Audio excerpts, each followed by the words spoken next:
Okay, I'm writing the question here.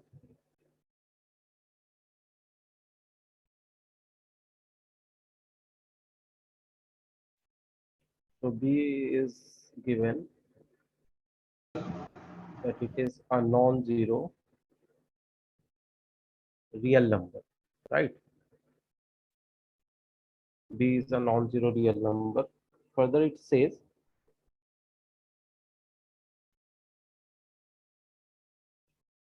the quadratic equation 2x square, this is 2x square plus bx plus 1 by b equal to 0 has two distinct real roots. It has two distinct real roots, right?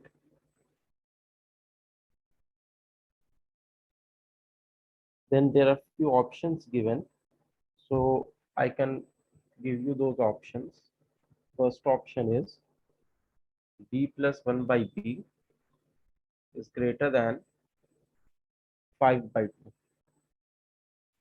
Another option is b plus 1 by b is less than 5 by 2, right? Third option is b square plus 3b greater than minus 2. Sorry, this is minus, not plus. B square minus 3b greater than minus 2. Fourth one is b square plus 1 by b square is less than 4, right? So how can we solve this question? This does not require any hi-fi theory. You just need to know what are the condition for distinct and real roots. Can anyone tell me what is the condition for distinct and real roots?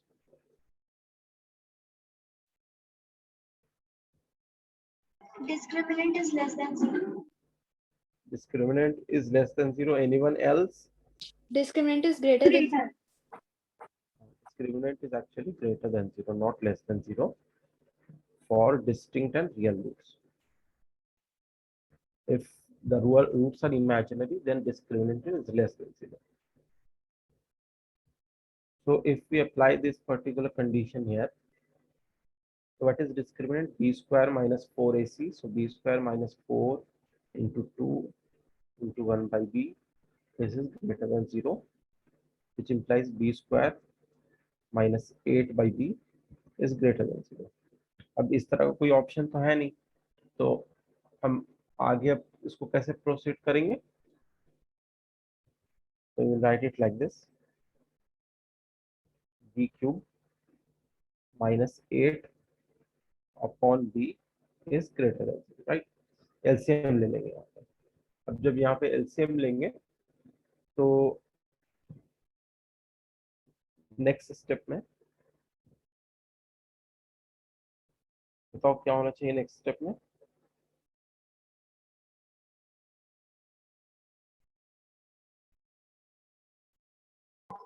2 cube.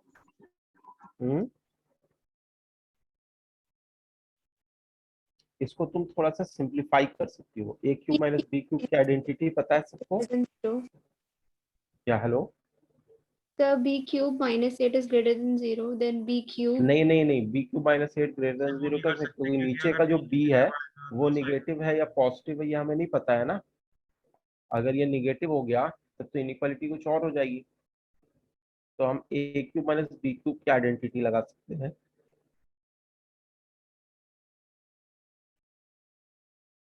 ये क्या हो जाएगा? B cube minus 2 cube upon b greater than 0. ठीक है, ये लिख सकते हैं. अब a cube minus b cube की आइडेंटिटी के according b minus 2 b square plus 4b plus 4 upon b greater than 0 ये लिख सकते हैं. A cube minus b cube की आइडेंटिटी पता है सबको? Yes, sir. ओके, और इसको फिर हम कैसे लिख सकते हैं? सर 4b की जगह 2b नहीं होगा वो? हाँ सॉरी, 2b,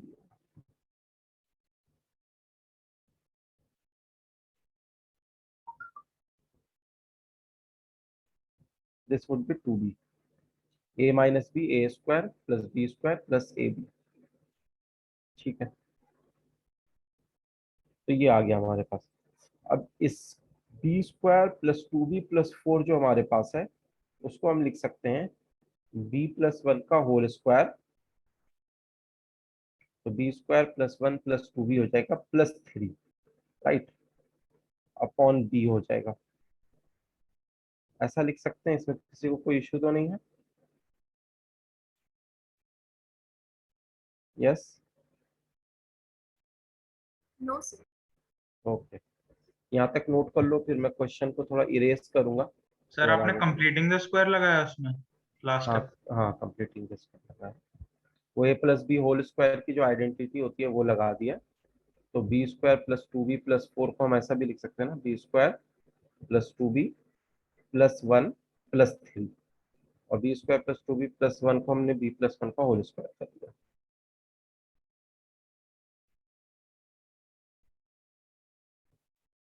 ऐसा क्यों कर रहे हैं वो अभी क्लियर हो जाएगा।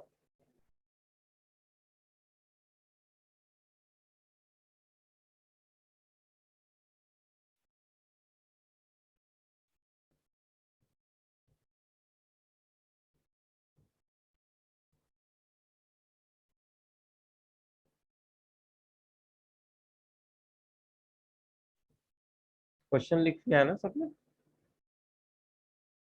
Yes, sir. Yes, sir.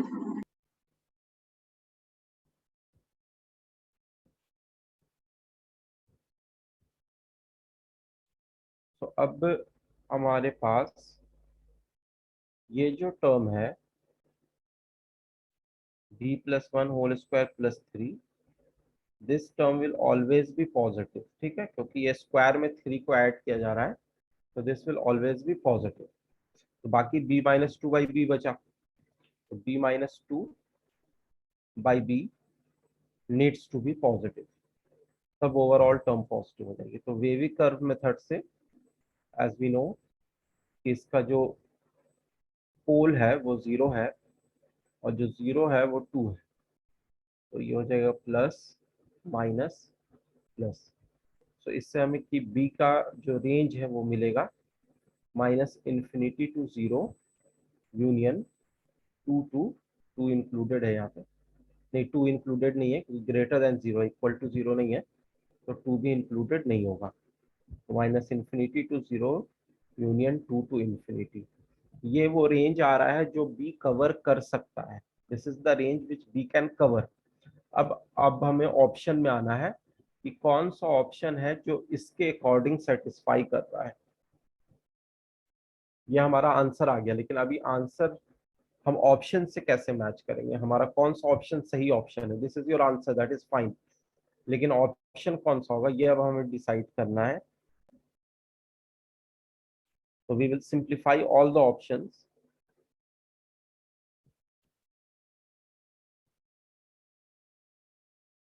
इसको मैं इरेज कर रहा हूँ, ये वाले पोर्शन को।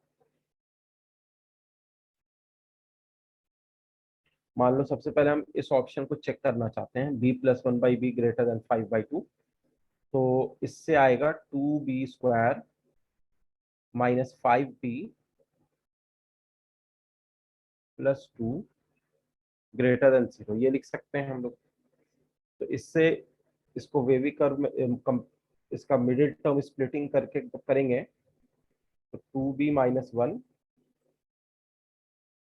Into b minus 2 is greater than 0, ये आएगा 2b square minus b minus 4b plus 2, right. तो इससे जो हमें रेंज मिल रही है वो रेंज क्या मिल रही है, एक तो हाफ है और एक 2 है। तो बेसिकली ये प्लस माइनस प्लस हो गया, and then we get b as, ये प्लस माइनस प्लस हो गया, minus infinity comma half union 2 comma infinity. तो जो हमारे पास यहाँ पर आया था और जो यहाँ पर आ रहा है, क्या सेम आ रहा है या ये इसका सबसेट है? ऐसा नहीं है, ठीक है, ये इससे बड़ा है, तो इसलिए ये ऑप्शन नहीं होगा। एज यू कैन सी, मैं फिर से बता रहा हूँ, ये जो हमारे पास, सर हमें ऐसे सोल्यूशन निकालना है कि सेम आ जाए रेंज। नहीं सेम नहीं आ जाए तो कम से कम उसका सबसेट हो, इसका अच्छा सबसेट होना चाहिए। तो क्या इसका ये सबसेट हो रहा है? तो ये तो इसका सबसेट नहीं हो रहा है। सर, तो हमारे पास कोई ट्रिक है कि हम चारों ऑप्शन जल्दी कर लें या हमें करना ही पड़ेगा खुद से ही? करना पड़ेगा, ये तो चेक करना पड़ेगा ना सारे ऑप्शंस में से कौन सा ऑप्शन उसका सबसेट है। पहला ऑप्शन तो नहीं है, पहला ऑप्शन उसका सबसेट नहीं है। दूसरे वाले में ये है कि तुम्हें फिर से पूरा सॉल्व नहीं करना पड़ेगा, क्योंकि b plus one by b is less than 5/2 है। तो तुम्हारे पास ये वाला जो रीजन आ रहा है, जो बस a में उल्टा हो जाएगा। निगेटिव आ रहा है, वो b में पॉजिटिव आएगा। तो उस केस में ये हो जाएगा half to negative positive negative. तो इस केस में जब तुम वैल्यू देखोगे तो हाफ से लेके 2 तक आएगी। अब हाफ से लेके 2 क्या इसका सबसेट होता है?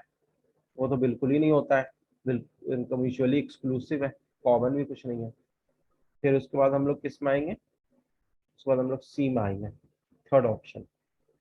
तो सी में b square minus three b greater than -2 है, b square minus three b plus two greater than 0 करेंगे। इससे हमें मिलेगा b minus one into b minus two greater than 0। इसको जब सॉल्व करेंगे अगेन अलजेब्राइक स्कीम से, वेवी कर्व मेथड से, तो इसमें या तो b लेस देन 1 आएगा या फिर b ग्रेटर देन 2 आएगा, या b लेस देन 1 और b ग्रेटर देन 2 आ रहा है। और इसको प्लॉट कर देते हैं।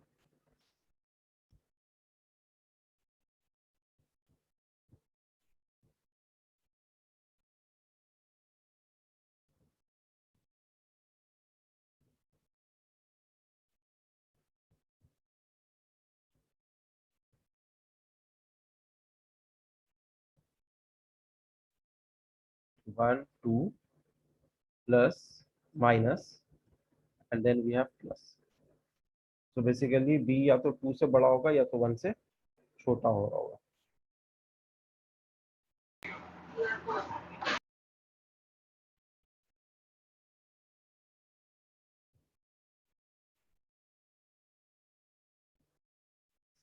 राइट, तो क्या ये ऑप्शन हो सकता है? ये भी सबसेट तो नहीं हो रहा है, this c is also not the subset.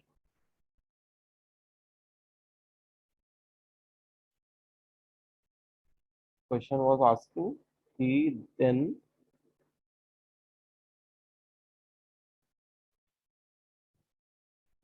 C option भी नहीं होगा फिर उस केस में, क्योंकि ये इसका सबसेट हो नहीं रहा है। डी ऑप्शन अगर चेक करते हैं, b square plus one by b square is less than 4, b to the power 4 minus 4b square plus 1 is less than 0 हो जाएगा।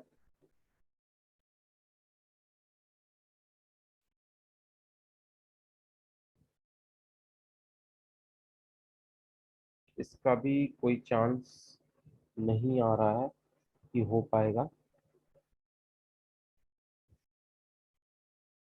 तो इनफैक्ट यहाँ पे कोई भी ऑप्शन जो है वो इसका सबसेट नहीं आ रहा है। ये जो हमारे पास आया है minus infinity to 0 union 2 to infinity, तो एक ऑप्शन और है, हाँ, नन ऑफ दीज भी हो सकता है। तो you you can have this option also है, मैंने लिखा नहीं था, नन हो जाएगा फिर तो, क्योंकि सबसेट होना चाहिए, सबसेट हो नहीं रहा है, कुछ ना कुछ एक्स्ट्रा है जो इंक्लूडेड है। इस वाले को भी अगर चेक करोगे तो इस वाले से भी जो बी स्क्वायर की वैल्यू आएगी वो उस इंटरवल पे नहीं आएगी जो इस आ रही है।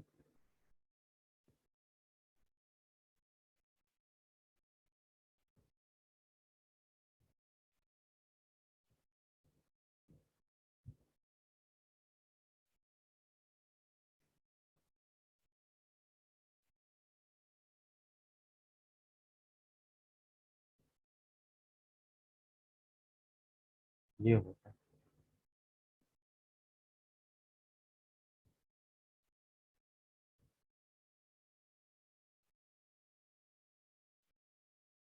Note this down first.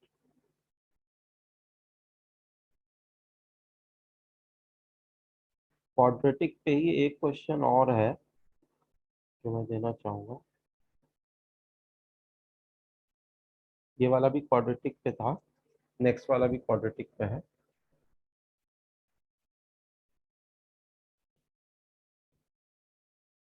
पहले तुम लोग ट्राई कर लो, उसके बाद डिस्कस करेंगे।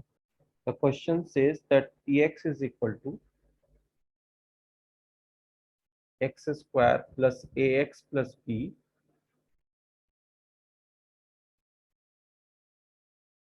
have two distinct real roots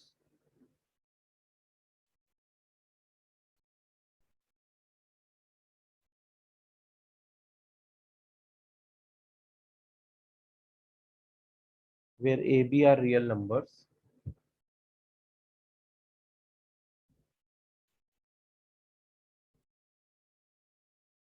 define gx is equal to px cube for all real number x.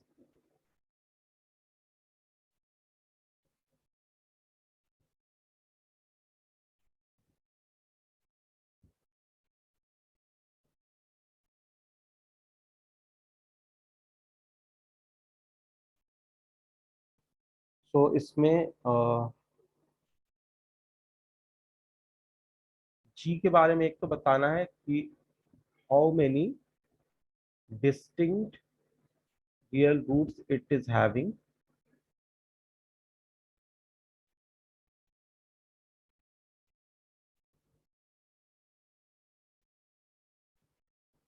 and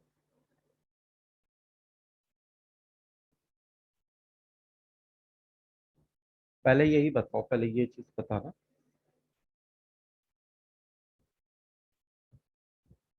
If x square plus ax plus b have two distinct real roots where ab belong to real number, gx is equal to px cube for all x belonging to real number. तो हमें ये बताना है कि g के कितने distinct real roots होंगे।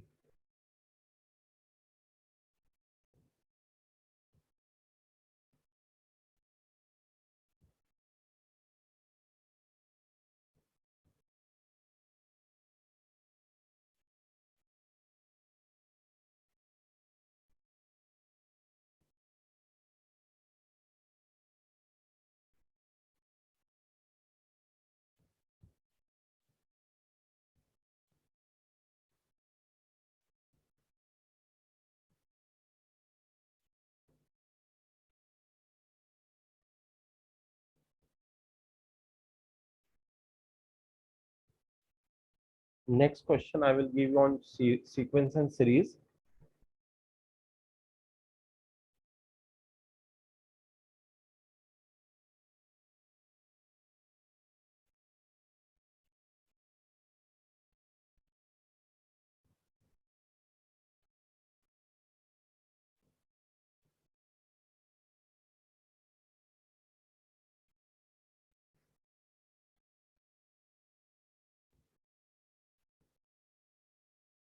X square plus ax plus b equal to 0 has two distinct real roots. Let those roots be alpha beta.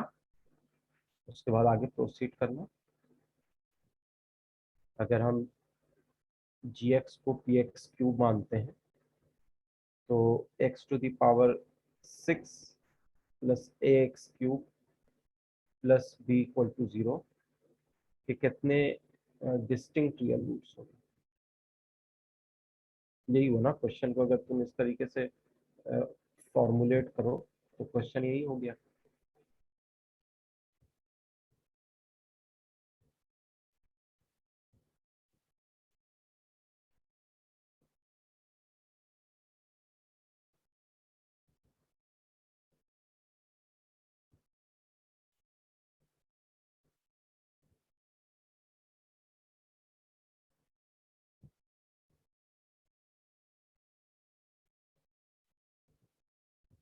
X cube क्या हो जाएगा, अल्फा, या फिर एक्स क्यूब बीटा हो जाएगा।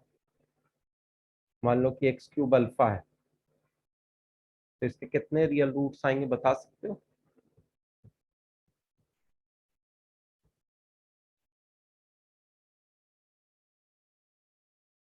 कॉम्प्लेक्स नंबर्स एक चैप्टर था, हमने क्वाड्रेटिक इक्वेशंस के साथ ही में किया था। उसमें याद होगा हमने क्या किया था कि कोई भी कॉम्प्लेक्स नंबर z है, उसका क्यूब अगर 1 आ रहा है, तो जो z है वो होता है 1 omega omega square, right? Omega और ओमेगा स्क्वायर इमेजिनरी नंबर्स होते हैं जिनको हम complex cube root of unity कहते हैं। तो अगर एक्स क्यूब अल्फा है तो एक्स क्या क्या मिल सकता है? एक तो क्यूब रूट ऑफ अल्फा मिलेगा, एक मिलेगा cube root of alpha into omega, और एक मिलेगा cube root of alpha into omega square, right? तो इन तीनों में से ये वाला जो होगा वो रियल रूट होगा, और बाकी दोनों, ये दोनों ही इमेजिनरी रूट्स होंगे।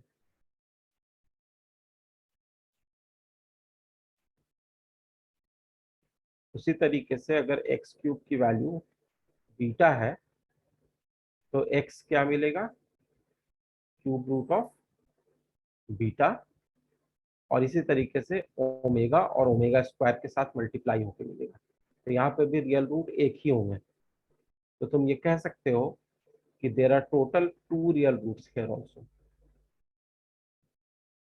सर इसके 6 रूट्स नहीं होंगे इक्वेशन के, तो ये 6 रूट्स होंगे लेकिन रियल रूट तो 2 ही होंगे ना। एक ये हुआ रियल रूट सर और एक ये हुआ रियल रूट। बाकी जो 4 रूट्स होंगे वो इमेजिनरी रूट्स हो जाएंगे।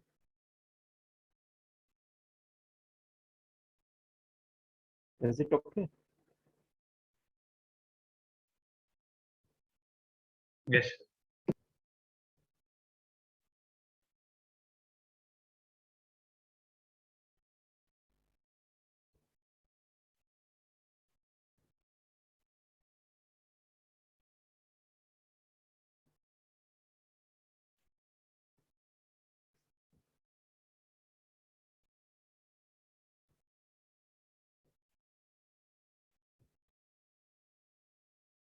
क्वेश्चन बहुत बड़ा भी नहीं है, क्वेश्चन बहुत डिफिकल्ट भी नहीं है, बस ये है कि इसमें तुम्हें रिलेट करना है कि जो तुमने पढ़ा है उसको कैसे अप्लाई कर सकते हैं।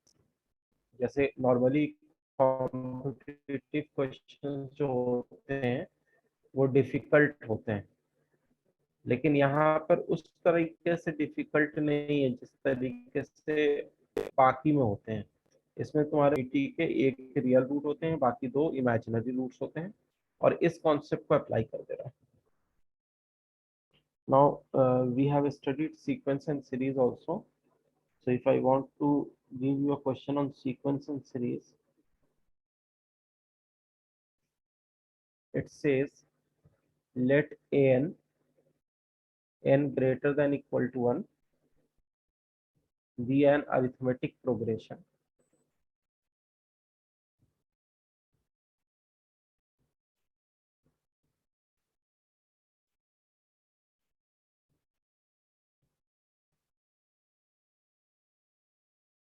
with first term 2 and common difference 4.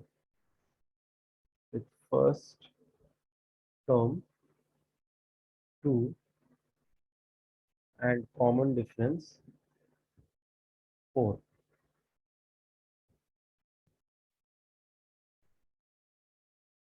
Let mn be the average of the first n terms. Let mn be the average of the first n terms. Then the sum, तो तुम्हें ये निकालना है कि sigma of mn n equal to 1 to 10 is equal to question mark.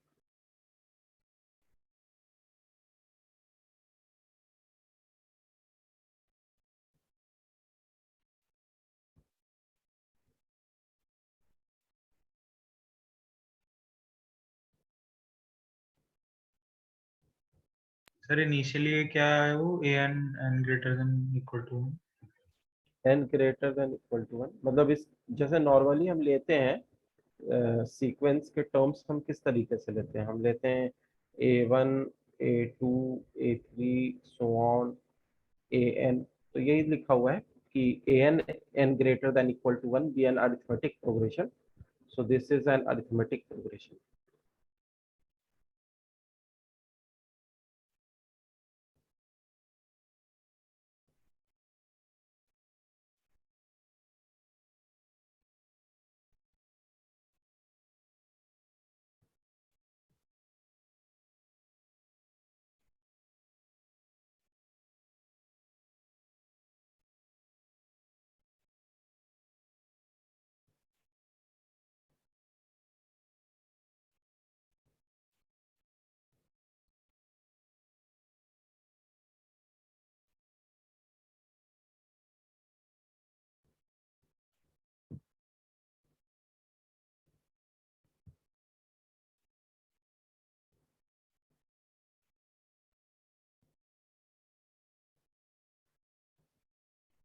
Again ये ऐसा question है कि 1-2 मिनट में हो जाएगा, 1 मिनट में हो जाएगा, लेकिन you need to know the basic theory of arithmetic progression.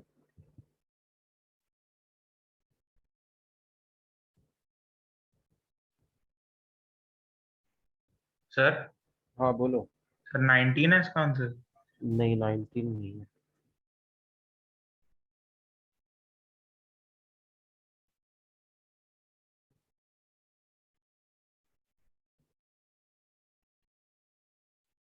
mn is the average of first n terms, sir right? 20 है, 20 होगा। नहीं 20 भी नहीं हाँ। है। mn is the average of first n terms, तो average of first n terms अगर हम लेते हैं तो 1 + 2 + 3 dot dot dot n divided by number of terms n। ये हो जाएगा n into n + 1 upon 2 by n। n और n कैंसिल हो जाएगा, ये हो जाएगा n + 1 अपॉन, तो ये हमारे पास mn हो गया, राइट।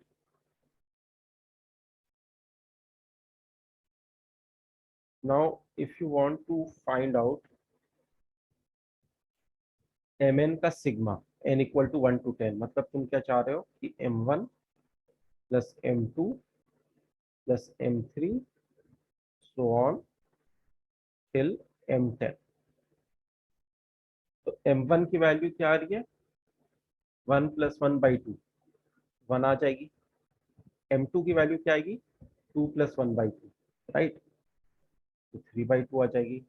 ऐसे ही m3 की वैल्यू करोगे तो 2 आएगी। ये इस तरीके से चल रहा है। m10 की जो वैल्यू होगी वो जब कैलकुलेट करोगे तो 11/2 आएगी।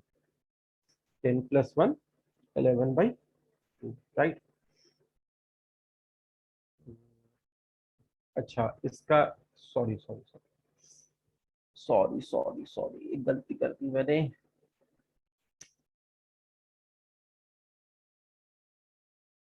सर इसमें 10 टर्म्स तक का सम अपॉन 10 होगा ना। नहीं नहीं नहीं सॉरी, अरे वो एम एन का मतलब ये है कि average of the first N terms, तो N terms are not the first natural numbers. a1 + a2 till an upon n ये होगा। मैंने 1 + 2 + dot dot dot plus n कर दिया था। टर्म्स तो a1 a2 है ना, तो a1 + a2 + dot dot dot an हो जाएगा। अब a1 जो है फर्स्ट टर्म इसका 2 है और कॉमन डिफरेंस जो इसका है वो 4 है, तो 2 + 4 अगला टर्म 6 होगा, फिर 10 होगा और इस तरीके से अप टू n टर्म्स होंगे। सिली मिस्टेक हो गई थी वहां पे, अपॉन n। तो ये क्या हो जाएगा, sum of n terms of an AP, so that would be n/2, 2 into a, that is 2 into 2 plus n minus 1 into common difference 4 upon में n हो जाएगा। ये n और ये n को कैंसिल कर सकते हो, 2 भी कॉमन लेके तुम कैंसिल कर लोगे तो यहाँ पे बचेगा 2 + 2 into n minus 1, तो ये 2n हो जाएगा in fact. Is it okay? Yes sir, तो 20 आएगा। 20 कैसे आएगा? सिग्मा लेना है ना mn का, mn का सिग्मा लेना है हमें, अच्छा हाँ, mn हाँ mn नहीं लेना है ना। तो हाँ सर, mn, मैंने mn निकाल दिया था। हाँ mn तो ठीक है 20 आएगा, लेकिन mn का सिग्मा अगर लोगे तो मतलब ये हो गया कि m1 plus m2 so on till m10. So m1 would be 2, m2 will be 4, next will be 6. हमारे पास mn का जो ये फॉर्मूला है ना 2n जो आया है वो हम लगा लेंगे till m10 is 20. अब this is also an AP, तो इसको n by 2, number of terms 10 है, first term plus last term 2 plus 20 कर देंगे, तो ये आ जाएगा 10 into 22 by 2 which will be 11 into 10 110. So this will be your answer.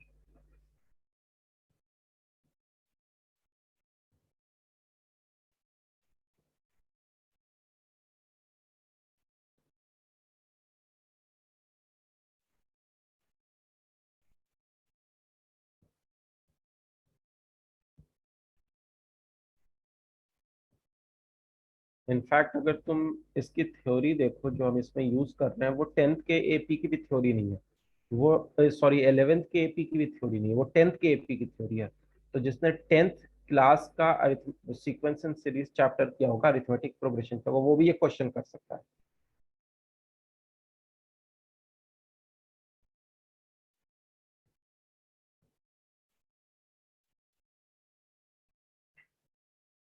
I hope it is clear to every one of you.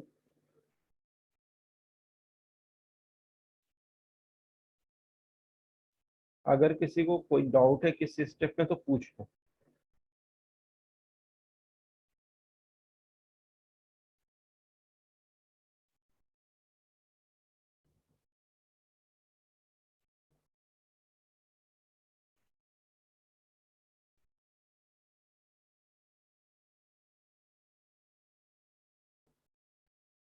एक question हम लोग triangles का करते हैं, तो बेसिकली ज्योमेट्री से रिलेटेड क्वेश्चन है।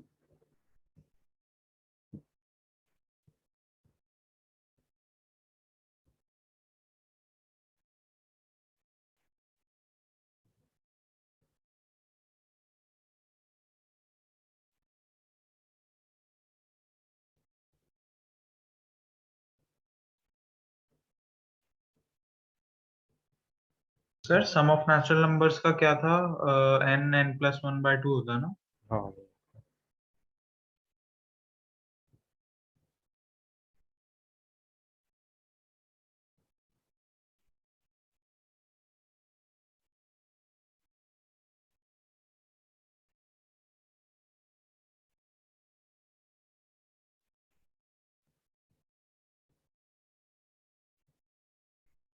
इन a triangle ABC angle BAC sir is equal to sir 90। 11 नहीं आना चाहिए? 11 110 के बजाय। क्यों 11 क्यों आएगा? अच्छा जीरो नहीं। भी तो, हाँ हाँ। 10 10 भी। हाँ angle BAC is 90 degree, AD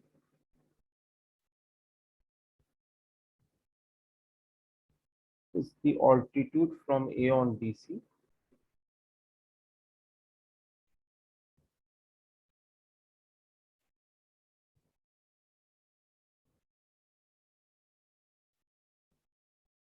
Draw D perpendicular to AC.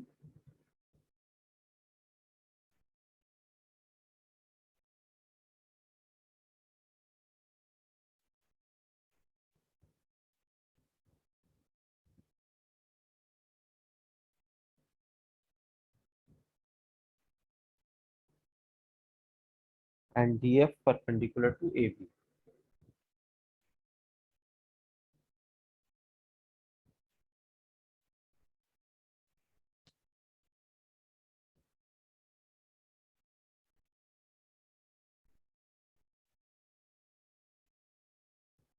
Suppose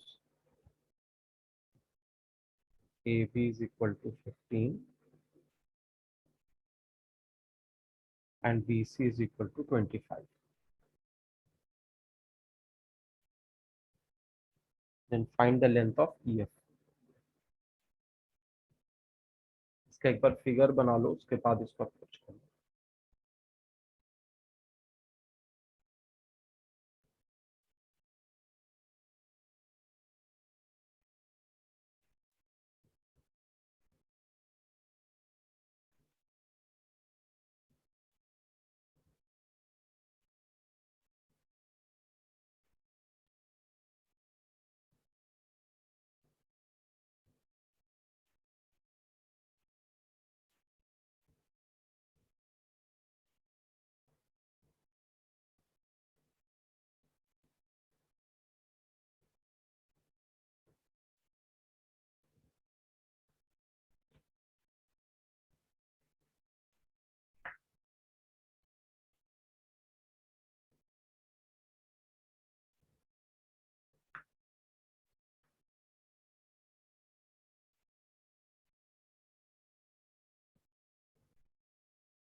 question का फिगर तो क्लियर होगा सबको.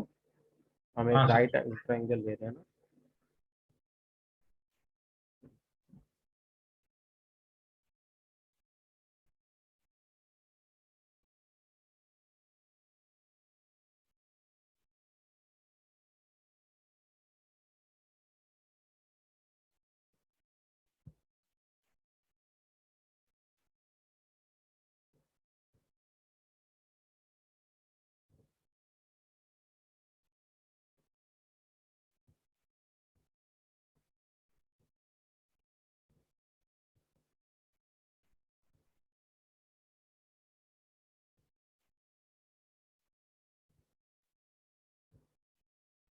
ये इस तरीके का फिगर है. ए बी 15 दिया हुआ है, बी सी 25 दिया हुआ है, और ई एफ हमें निकालना है.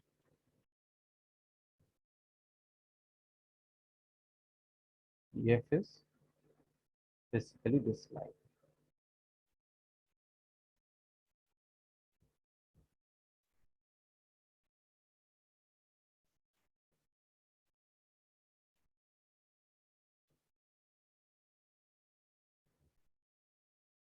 सर बोलो. सर थोड़ा हिंट दे दो सर, एडी की कैसे निकाल सकते हैं हम? AD की वैल्यू निकालने के लिए तुम एक काम ये कर सकते हो कि एरिया ऑफ ट्राइंगल ABC कैसे निकलता है ये बता सकते हो. Half a b into a c. Correct है, हाफ AB इंटू AC. तो this becomes half AB into AC, मतलब half into base into height. अच्छा, और कोई भी तरीका है जिससे हम एरिया ऑफ ट्राइंगल ABC निकाल सकते हैं? हाँ ठीक है सर, समझ गया. वो a d into b c into 1/2. Correct.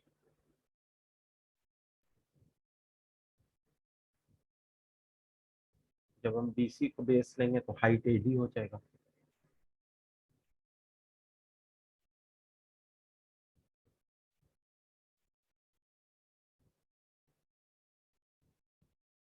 और अगर AB 15 है, BC 20 है, तो AC की लेंथ कितना होगी बता सकते हो? 20. 20 होगी. Correct. Because this would be root over 25 square minus 15 square by Pythagoras theorem. Is it clear to everyone till here? Proceed further.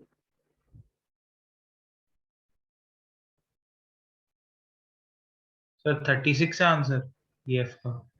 56.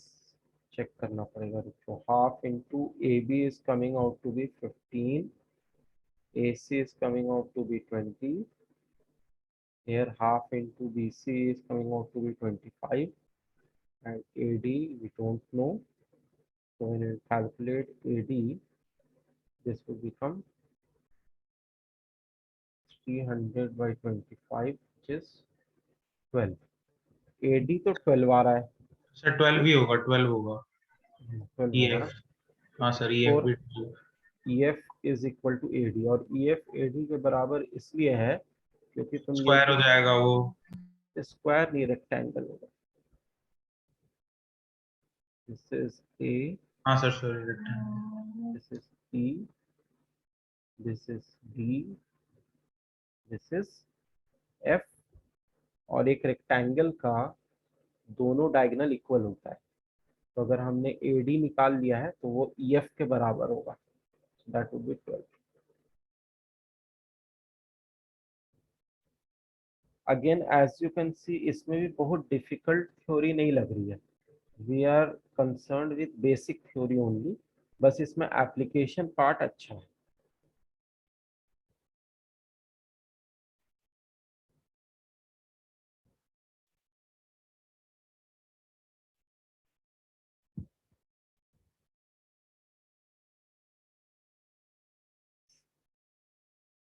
Next we have is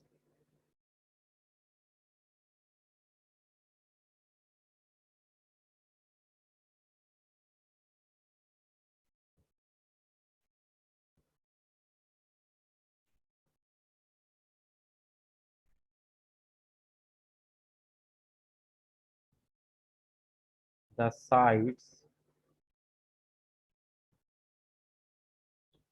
A, B, C of a triangle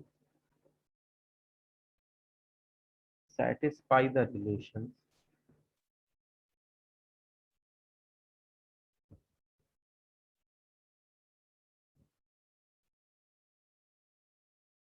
C square is equal to 2AB and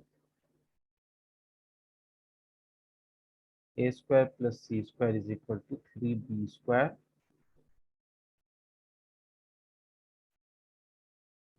Then you have to tell what is the measure of angle BAC in degrees.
Try कर रहे हो या बता दूं?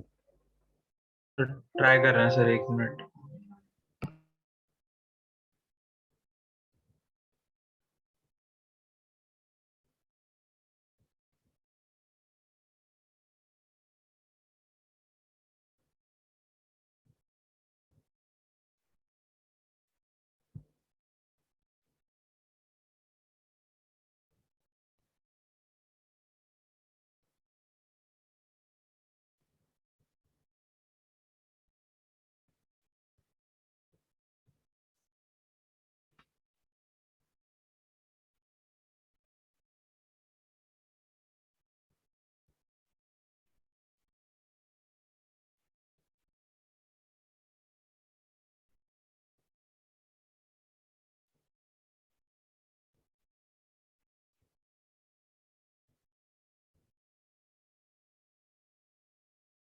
These are the two conditions which are given.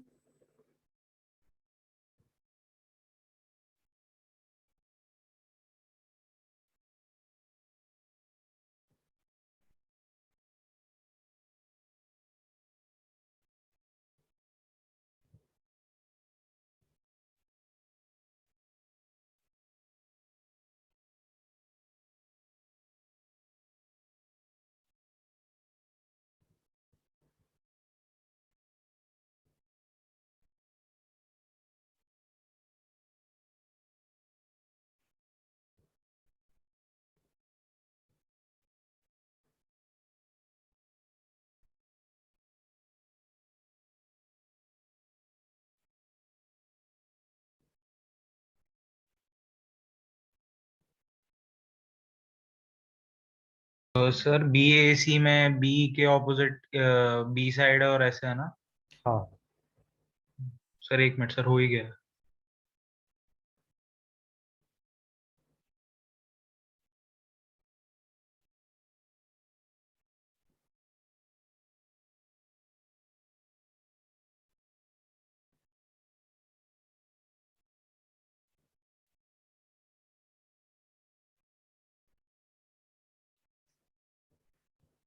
Angle A के opposite ए side होगा, angle B के opposite B side होगा, एंगल सी के अपोजिट सी लेंथ का साइड होगा।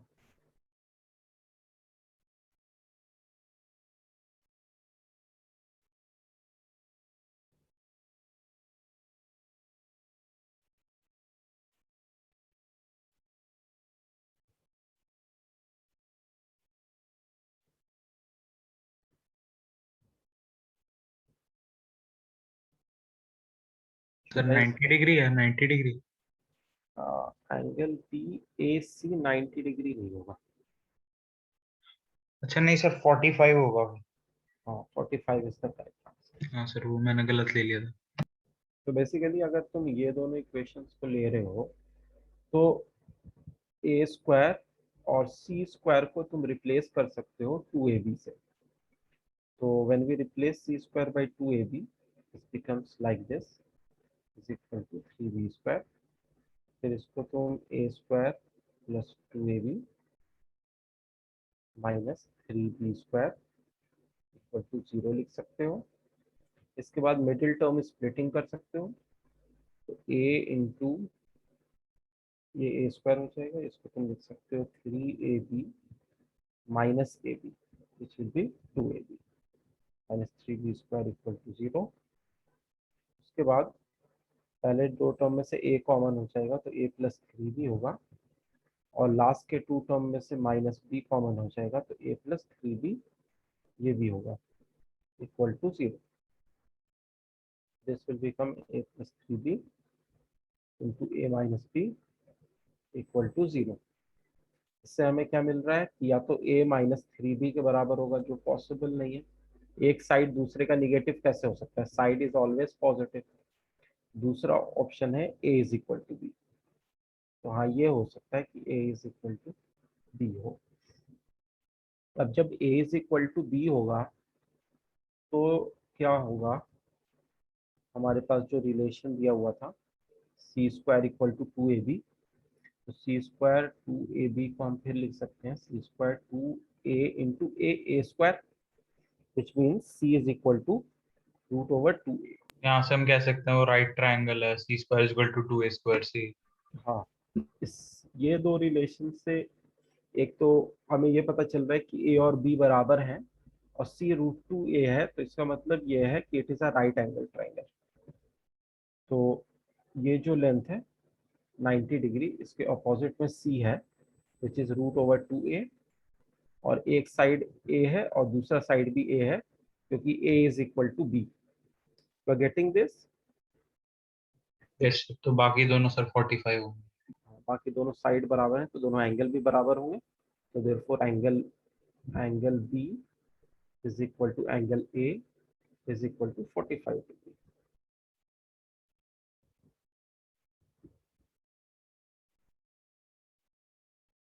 मेरी आवाज सबको क्लियरली सुनाई दे रही है ना? अब्दुल्ला कह रहा है कि मेरी आवाज लो साउंड हो रही है।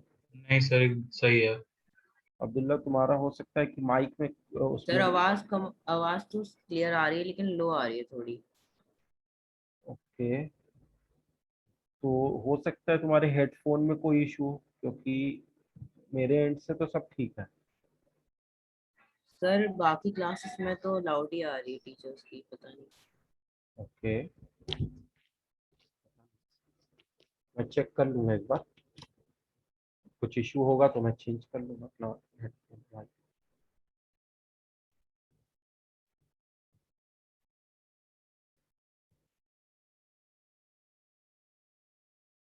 तो what can you observe basically कि जो भी क्वेश्चंस केवीपीवाई में होते हैं वो क्वेश्चंस बहुत हाई फाई थ्योरी पे नहीं होते हैं।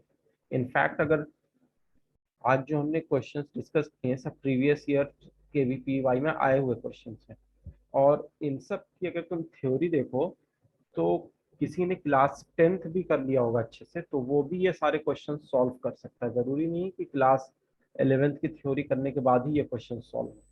एक जो क्वेश्चन था वो क्वाड्रेटिक का जो एक क्वेश्चन था जो complex cube root of unity वाला था, उसमें 11th की थ्योरी की जरूरत थी, लेकिन अदरवाइज बाकी सब क्वेश्चंस जो थे वो बेसिक थ्योरी से हो जा रहे हैं। तो तुम्हारा बेसिक जो है फंडामेंटल वो अगर स्ट्रांग रहेगा और उसका जो एप्लीकेशन पार्ट है वो स्ट्रांग रहेगा, तो तुम्हारे लिए ज्यादा डिफिकल्टी नहीं होने वाली। Is it okay? Yes sir. Okay, so we conclude today's class. We will meet again tomorrow. Thank you sir. Thank you, everyone.